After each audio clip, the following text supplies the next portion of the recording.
Welcome back. So we're going to go back to the try these A right here really quickly, and it says state whether or not the inverse is a function, and it is a function, right? The original function is right here. This is f of x, right? And the new function is a square, a quadratic, and so you can see that if you were to reflect across this line y equals x, this point would now be, if it's 1 unit away here, it will be over here, and so on and so forth. So this graph will go something like this. This is f inverse of x.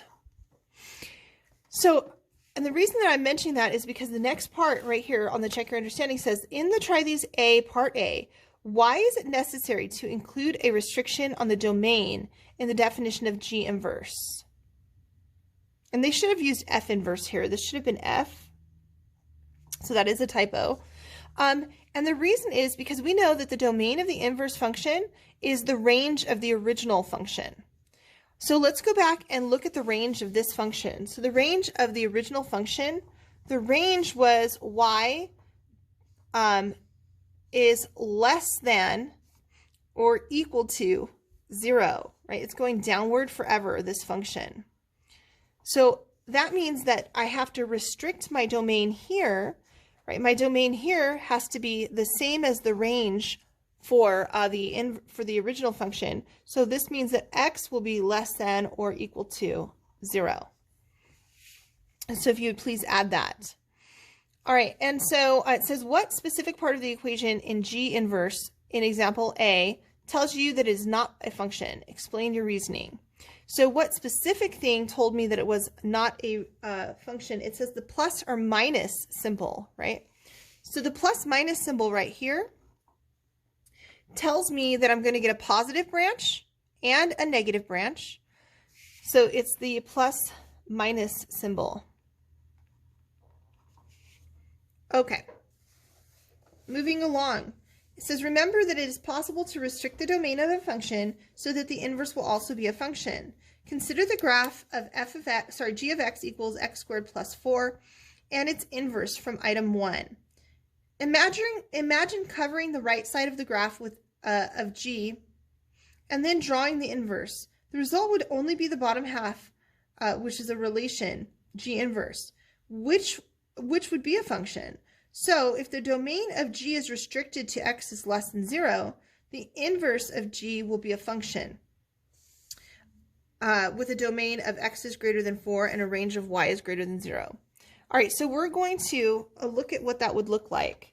So we're wanting to only graph one side of the graph. So we're going to graph from this direction onward. If we were to do that, we would have the point 0, 4 becoming 4, 0. We would have the point 1, 5 becoming 5, 1. And we would have the point 2, 8 becoming 8, 2. And so in this way, we would get a function. So if we restrict it to only one half of the graph, then we'll get a function. And so we have to look at what the range of those values are. So the range here would be y is greater than or equal to 4. And the domain of this graph then would be from 0 to infinity. So x is greater than or equal to 0. So now I know that the domain of this function will be the range of this function. So this will be x is greater than or equal to 4, which it is, and y is greater than or equal to 0.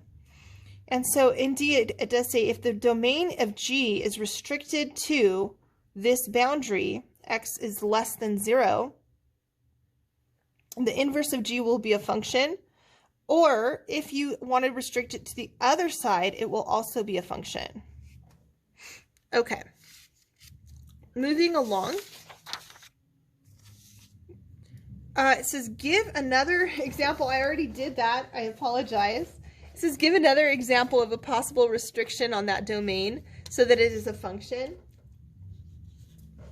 So I guess I'll do the other case that they were talking about. So on this function, I'm going to go back to right here. I could have, instead of graphing the right-hand bar, I could have, or branch, I could have graphed this bar right? The left side, which would have given me this function down, or this branch down here. So the restriction on this domain would be if x is going this direction, right, less than 0. So if x was less than or equal to 0, and then my range, though, would still be y is greater than or equal to 4. And so in my inverse function here, right, I could then have my inverse would be x is greater than or equal to 4, and my range would be that x is, or y is less than or equal to 0. Okay, so that's the second restriction. It says give another possible restriction on the domain. So now I've done both.